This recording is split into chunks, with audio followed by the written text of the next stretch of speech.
All right, so day 3 of Ellie's campaign, the final day. So this time we have Jesse in tow. So hopefully Jesse will try to bring some reason into Ellie's mind. Spoilers: he won't succeed. I just question the reasoning of leaving the pregnant woman all on her own.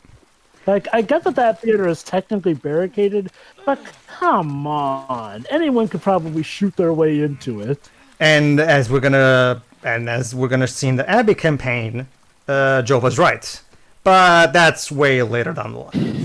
So we're hoping to find Tommy at the aquarium. I didn't.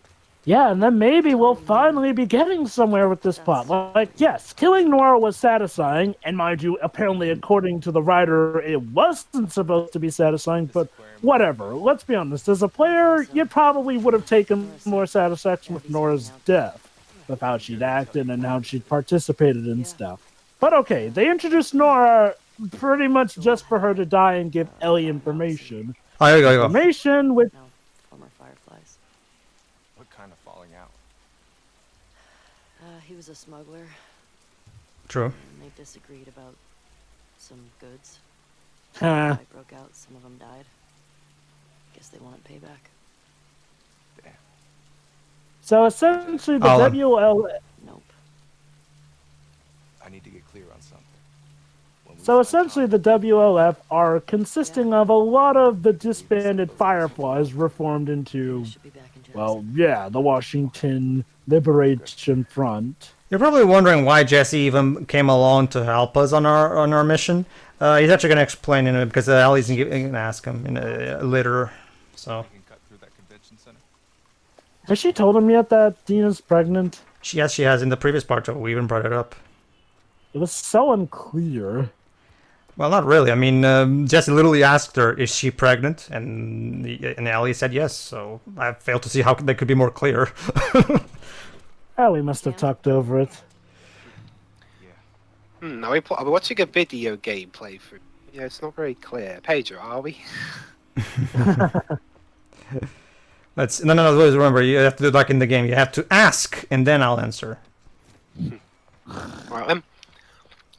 Pedro, are we watching a video game playthrough?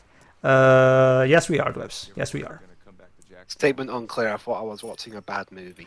Oh, hold on. I think it's I mean, we're going through a lot of their people. In their city.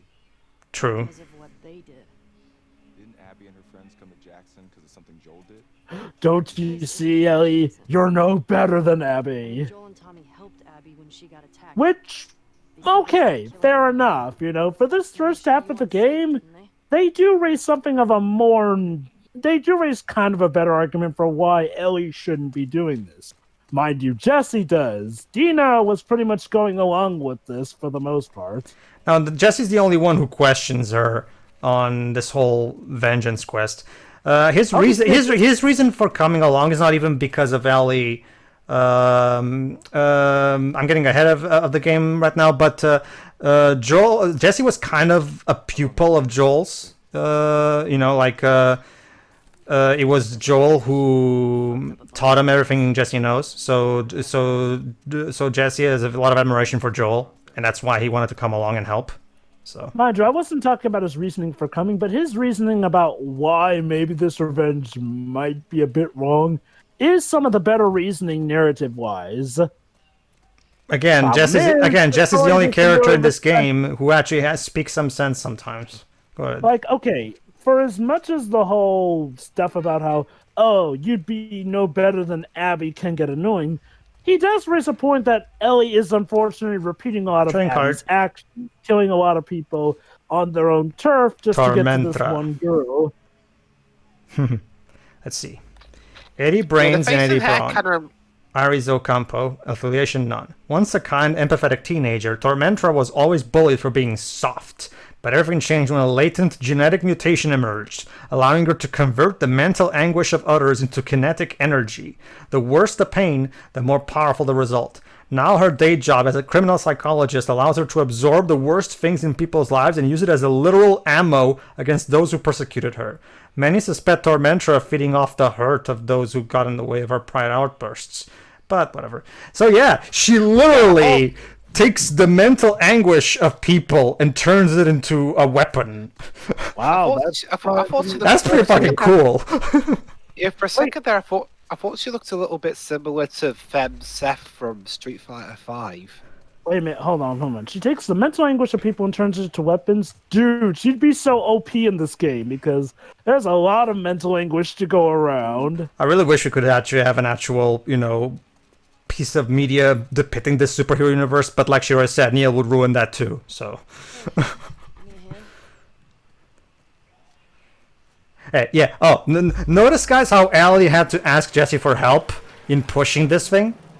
Keep that in mind for later in this game. Through here. You might also remember how even Dina had to help her in some of these bits as well. So, Why didn't she tell me about it? The pregnancy. yeah, that's a good question, Jesse. I agree with you. I'm sure she'll tell you about it when she... She should tell him immediately. Like she already said, there's no right time. You just say it. Like, there is pretty much almost... Okay, unless Jesse is a terrible Jelly. person... Unless Unless he's jelly. Unless Jesse is an absolute terrible person, there is no good story reason for Dina not to tell him he's pregnant. Like, that trope really does tend to suck. The whole, I didn't want to tell you because I wanted to protect you, or because It wasn't the right time, in battle, as the game puts it. yeah. Or in Pearl Harbor's case, because apparently not telling him wouldn't have given him a weak reason to return, something along the lines of that. Yeah, exactly. Who knew getting Michael freaking Bay to direct a war epic about the Pearl Harbor incident was a bad idea? But oh, I well. guess people thought it was a good idea at the time because having seen The Rock, he did have some good ideas in him at the time. Hell, The Rock feels like a Metal Gear Solid plot in a lot of cases. And I wouldn't be surprised if Kojima took some inspiration from The Rock. Though, maybe it's just a case where, he was a good director back in the day, but unfortunately he lost it by 2009. Well, Pearl Harbor came out in 2001. Honestly, I know, I say 2009 because there still were some movies of his which had some decent true, stuff but in them before sure, 2009. I guess you can say that. But Armageddon and Pearl Harbor were definitely the first signs that something was wrong. Oh, Well, in they between, absolutely well, in were. between Pearl Harbor and Revenge of the Fallen, there was Bad Boys 2, The Island, and Bayformers 1. I have not seen The Island. What's the consensus on that? Well, first off, Jova, don't worry. Barely anyone else has seen The Island either. And two, it's okay at best, apparently. If there was one thing, if there's one thing Michael Bay, or at the very least, post The Rock, Michael Bay does not do is subtlety. Therefore, watching something like in Armageddon, where you see Ben Affleck and Liv Tyler go, "I love you, man, I love you." It's just so laughable. But anyway, yeah. But you know what? Now that I think about it, in a lot of ways, this feels like a lot like a Michael Bay, but without the explosions. So.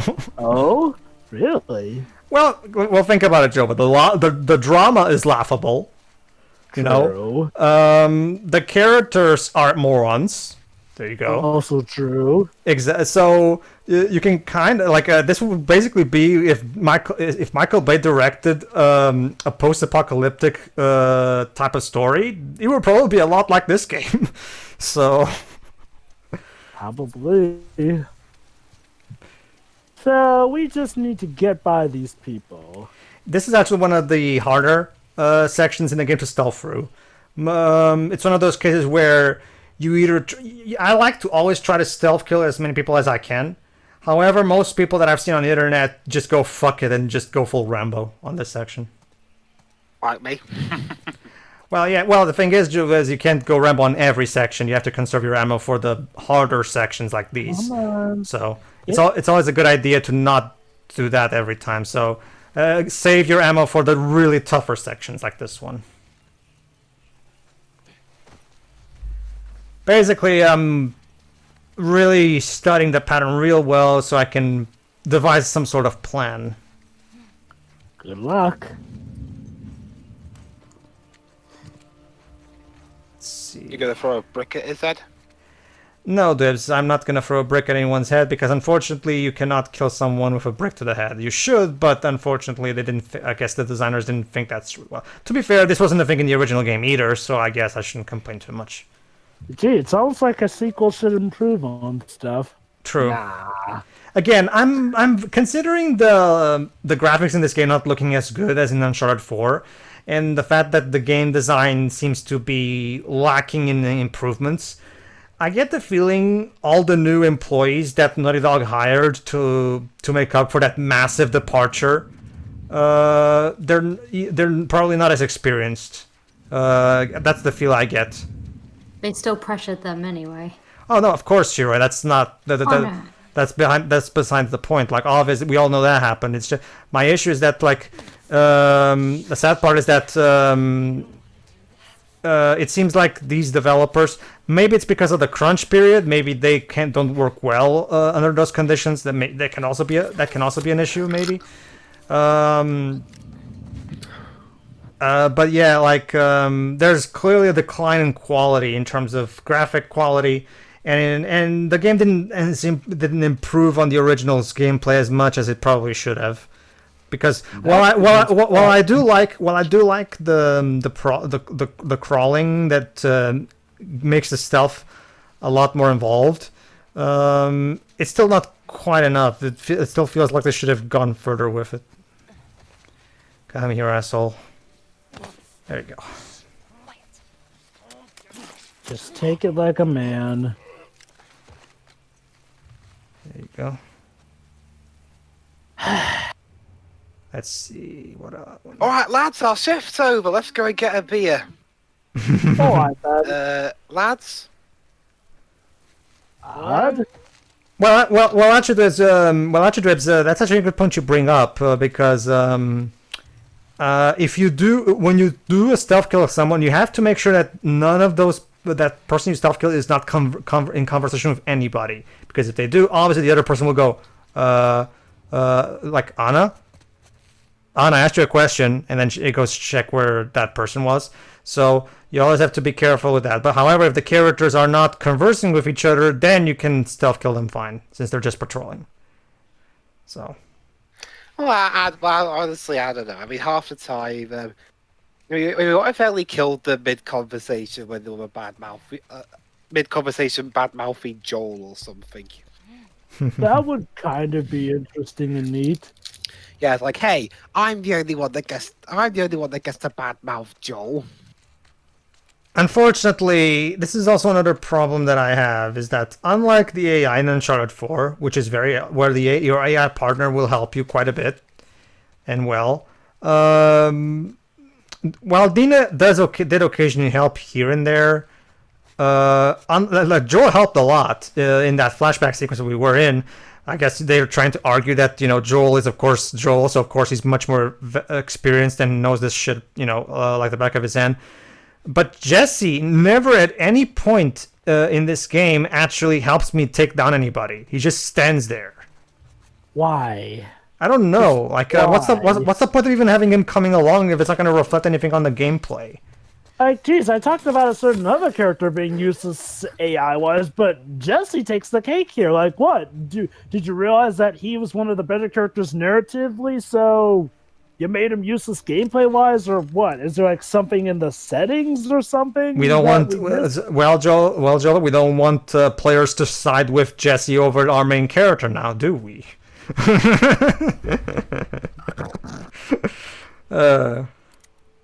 Too late. Too late Like, indeed. seriously, Jesse is listed as like one of the incredibly missed outs of potential in this game on TV tropes, and for very, very, very good reason. And now this guy is probably gonna see him lying there. Let's see. Oh, apparently not. Oh, never mind. Somebody noticed the dead body. Oh, was that Jesse just saying that? No, it wasn't. Dude, you probably should have screamed for your companions earlier, as the moment you saw the dead body. Just saying. Bye. Sorry, gameplay consistency is for the weak. There we go. All right. Don't worry, you'll be on this nice pile of bots. All right. Convenient. Indeed. You know, if Well- you're not going to have Jesse do anything AI-wise, why not at least give us the chance to play as him? Have him play similarly to Joel, since he was kind of Joel's pupil. Because Jova, this is Ellie's story. Okay, that doesn't mean we have to completely diss the old character and potentially piss off his fans. True, but Neil went ahead and did it anyway. You know what this is like? This Yes, is like yes, by all means, walk slowly towards the dead bodies. Oh, never mind. Now they actually said it. What? Why? You're not gonna say their names? Come on, dude. I mean, come on. You're supposed to say their names. Like I said, gameplay consistency is for the weak. Here, I'll make up with myself. It's George! George is dead, guys! George! No! Oh no, Okay, Kyle! so- Oh my god, they killed Kenny! Kenny! You bastards! Okay, I know it's not the first example, but it's one of the more recent ones. Go on. We try to build up new characters by making old ones either stupid or killing them off. So apparently, we've learned nothing from the Star Wars sequel trilogy, apparently. You know what this is like? This is like when Capcom are at their worst. Well, there's a lot of people on the internet are calling this game the last Jedi of video games. So Pretty much. I mean, but you know what this reminds me of? This reminds me of... So what's the third game going to be? It's like the Rise of Skywalker, where we bring Joel back to life. no, Dwebs, the rise of About him dying. no, Dwebs, the Rise of Skywalker of video games is this game's epilogue because this game is gonna try and stuff in a part 3 in the epilogue, basically. Okay. Like I said, you know what this reminds me of? This reminds me of when Capcom were at their absolute worst with trying to make sequels and in turn trying to insert new protagonists as the faces of the series. As you've seen from cases like Apollo Justice, didn't always go the best for them, seeing as how what they would resort to was either trying to humiliate or pretty much knock down a peg the older protagonist, trying to make the new protagonist look better, or in cases like the freaking DMC reboot, make fun of fans of the old one, because that's totally how we get our sales running. I just don't understand why is this so hard? All you have to do is do it like Lady Layton did. Just you can have your new characters, and you can even not even have the old characters. Just don't treat the old characters like crap. That's all you need to do. We're okay with having a new set of characters. It's okay. Just don't crap on the new ones. That's all we're asking. Jesus, surely it's not that hard. If Hino can do it, The old ones, you mean? yeah. If Hino can do it, why can't others? I just don't get it. I mean, companies seem to have this weird mentality that unless they ruin the older character, there's no way people will love new characters, which is absolute horse hockey. Hell, Lady Layton even went the extra mile of having Kat's existence even add a new layer to Herschel's character that we would have never have gotten out otherwise. Specifically, his fatherly side specifically. And it wasn't the one I was fearing. No. Dwebs was scared that Lady Layton was gonna go full Apollo Justice on us. And turn Leighton into some deadbeat dad or something. No, it did the exact opposite. That's the thing. Yeah. You run into It did the exact opposite, and Hino proved that you can get this done right if you know what you're doing. Oh, even Capcom, when they eventually wised up to stuff, showed that they could properly do stuff. Like, you know what they did with Mega Man X? They made Axel actually likable in Mega Man X8, thankfully. You know what they did with Faces 25? They made Apollo more liked by the fans and made Athena, a brand new character, a nice entry here and there. Exactly. It's not impossible. Now Apollo's backstory. Oh, well, guys, welcome to Comic Expo 2013. And Ellie's like, what? Wait, a place where people showed off and sold comics? Because remember, Ellie's a big geek. And she even said, we were born in the wrong time, dude. See, there you go. See, Shiroi, for as shitty as the world is, it could be a lot worse. See? Okay, good job, game. One bit of good commentary you did. Good job. I just realized something. If this game happens at the point it did, then that means that the world never got to enjoy the majesty that is Super Smash Bros. Ultimate. Not just that. Not just that. It had Comic Expo. So this was basically this universe's Comic Con that was going to take place here in 2013. Oh, not even just that, Joe. But we wouldn't even gotten Smash 4/5 because apparently Sakurai considers 3DS and Wii U ones different entries. So apparently the Wii U one is like Smash 5 or something. Even though it's called Smash Brothers 4 Wii U. Mm-hmm. I don't know. I would still really love a remaster with online multiplayer of Super Smash Bros. Melee, because unfortunately, unless it's some other developer that's not Sora doing it. Sora is Sakurai's studio, for those who don't know. Because the Sakurai doesn't like Melee, so I don't. Unless Nintendo actually, Ultimate is apparently going to be Sakurai's last Smash, so maybe after Ultimate, hopefully. Yeah, just like Smash Brothers Brawl was gonna be his last Smash game. I just really would like a Melee re-release because Melee is such incredible fighting mechanics that Sakurai nerfed don't get me wrong, Smash Ultimate is a fantastic game. I'm not in any way trying to say it's a bad game or anything like that. It's just that, let's just say, for the competitive fighting community, the melee mechanics in particular were exceptional and really made that game a masterpiece of competitive fighting games. So it would be so great to have that game with its gameplay intact, remastered and with online multiplayer. But Sakurai doesn't like the fact that competitive fighting game fanatics use the game that way, because remember, Sakurai looks at Smash as a more casual fighter. So, and that's why he made Brawl the way it was, you know. It's funny because, like I said, Ultimate feels like something that actually rolls the mechanics of all previous games into one. Ultimate is kind of an expansion of the Wii U game when you get right down to it. The thing is, Ultimate is basically an attempt at creating a balance, like something that can be played competitively, but at the same time not to the extent of Melee, but at the same time not as casual as Brawl was. However, there's still a lot of people in the competitive fighting game scene that would love a Melee remaster. Obviously Sakurai is never going to bring back the Melee fighting mechanics on a new Smash. We know that because he doesn't like them. He regrets the way he made that game in hindsight, sadly. But hopefully someday we'll be able to get a re-release of Melee with online mode. That would be awesome. Okay, maybe we will. Who knows? Maybe we'll get like a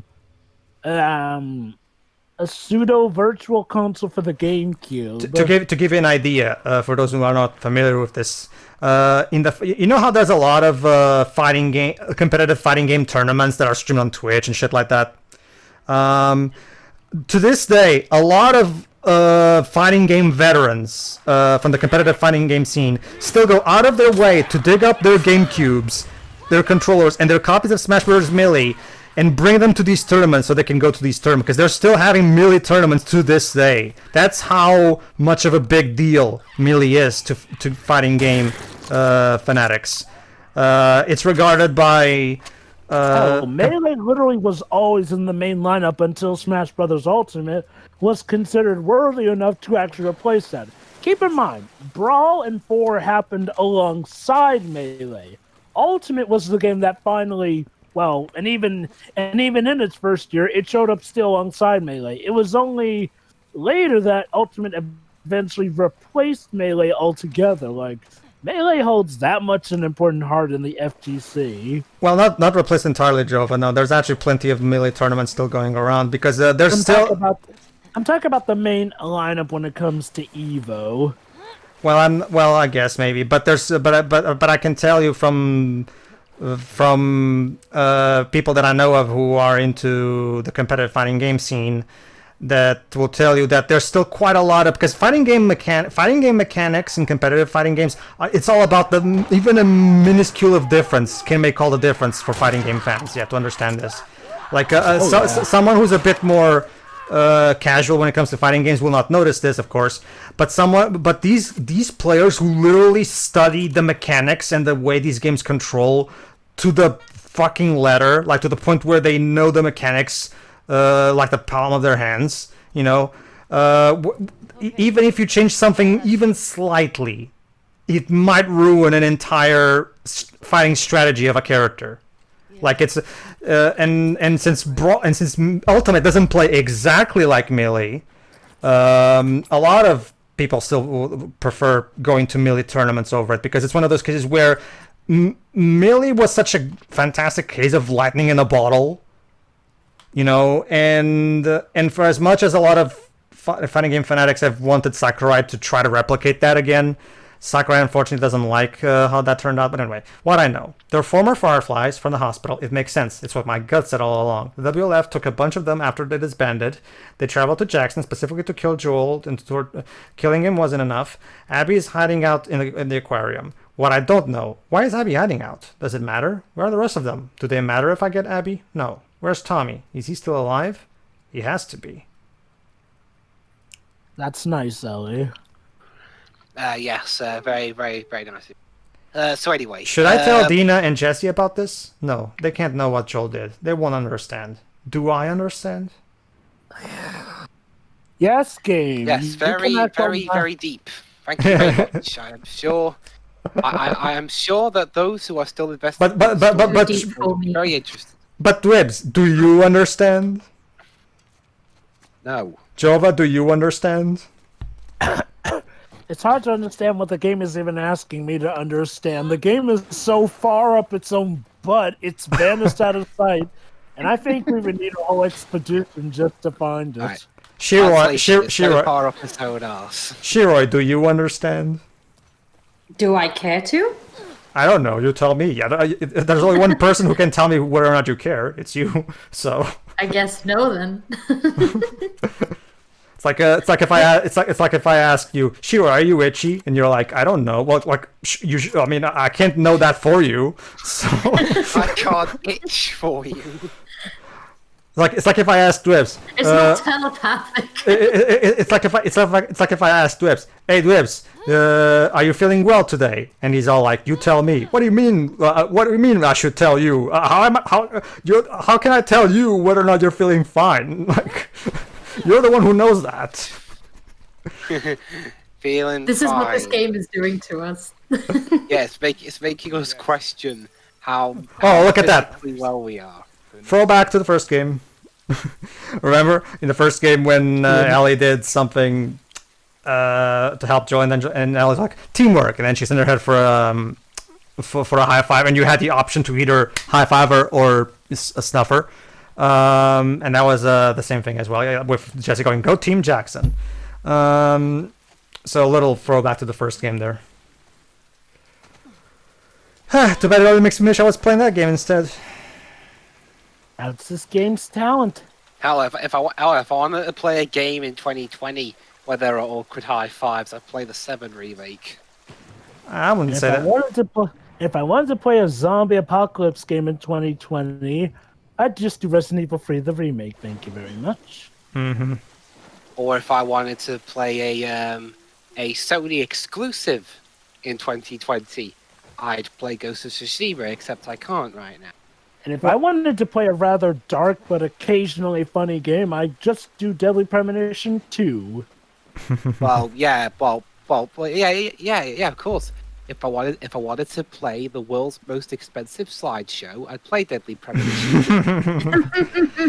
All joking aside, from what I've heard, aside from Toy Box obviously messing with how fluid it is in the overworld here, everything else about the game pretty much is up to the standard that Deadly Premonition the stories fans were hoping. I already saw Whitney's. Which is more than can be said for this sequel. Oh, yeah, here. If you told me you were leaving. Isn't here. I know it didn't. Hold on. Oh, wait a minute. I didn't think you'd be okay with all this. I looked up to Joel. What happened to him was messed up. I would have. True. Yeah, why didn't you take Jesse in from the get-go anyway? Oh, I used to think I had a crush on you. Really? I mean, you're handsome. You know, I hate to Hold on. say it, but Not into your type. What? Asians? Yeah, that's obviously what I meant.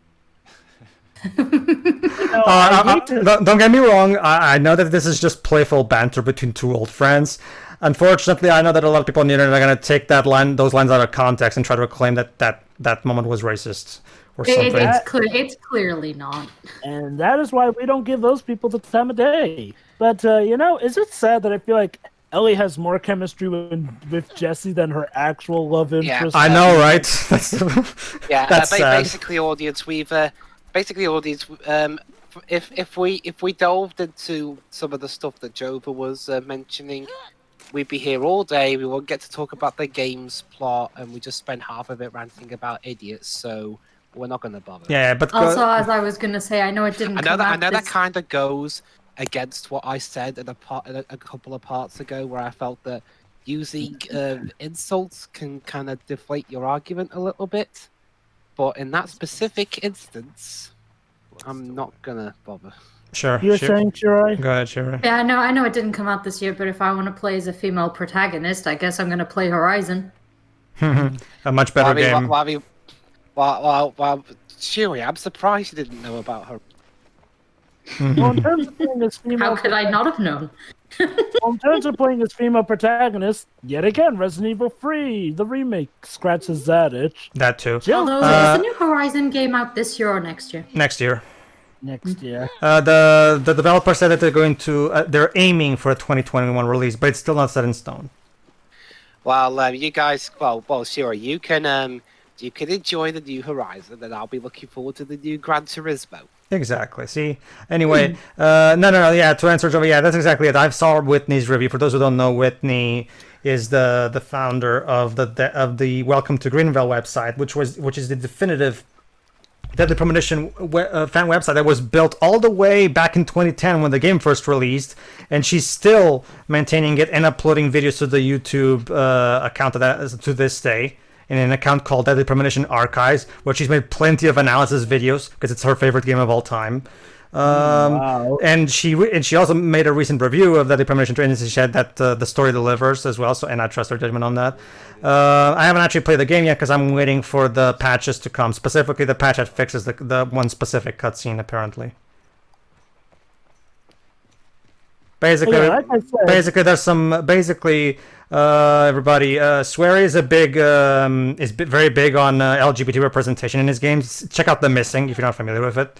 However, unfortunately, he did screw up something in Deadly Premonition 2 when it comes to that. Fortunately, he's managed to, according to, as he put it, get a sanity check team to help him rewrite the scene.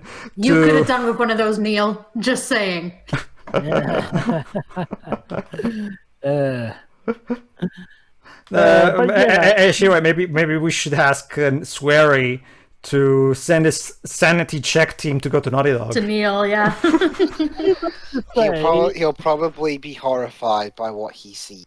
Needless to say, Deadly Premonition 2 did a better job of actually satisfying the people who'd been waiting years without even knowing that they wanted it, rather than Last of Us 2, which was actually anticipated from the get-go. Well, unlike Last of Us 2's announcement was something that was really dropped out of nowhere. Well, Yeah. actually, she right for you guys, yes, but technically, Swery was first teased the sequel back in 2013 when the director's cut came out, because the director's cut came out as an entirely new post-credit sequence that teases for a new case in New Orleans, which is where the sequel takes place. So even as far back as 2012, when he was writing the new scenes for the director's cut, Swery was already thinking of a sequel. So you're telling me that the anticipation for a DP sequel began in 2013, same as the anticipation for a Last of Us sequel, and the sequels both come out the same year. Huh. strange, isn't it? I know. You know, we've had so much stuff to talk about that's been more interesting than the game itself, but to recap for this point in the game here, Jesse is one of the better characters here, and he's kind of getting treated dickishly with how Dina doesn't even tell him about the child that is... Everybody's a dick to Jesse. Not to mention, it's kind of obvious at this point that he's on the old Druckmann's bloody death note or something. Yeah. Good is a good point. Let's ignore if we didn't already know he was going to die, but the way the story is hiking things up, per se, what would you think is going to happen here? Hell, it doesn't even matter. That's the thing, Jova. As I've said in part 1, even when he does eventually die, the game doesn't even give you even a single second to grieve over him, because it's in the middle of an action sequence, and we continue on. We basically completely ignore the fact that he just got killed, and his death is never brought up at all. The character just completely ignore the fact that Jesse got killed completely. So the game itself doesn't give a crap about his death. So why should we? You know. That, I just say, is bad writing and a bad way to treat your characters. Like I said, compare this to the way Tess died in the first game. You know, where she got to die like a badass. You know? And we actually had a proper send-off for her. You know? It's absolutely mind-boggling. Mind-boggling. Oh, what a mess. Yeah, what a mess indeed. Anyway, everybody, see you in the next part where we'll try to untangle this mess, I guess. We will not succeed, but we will still try, because, well, I guess that's our job or something. See ya. Yes. Have fun. Be good. See ya.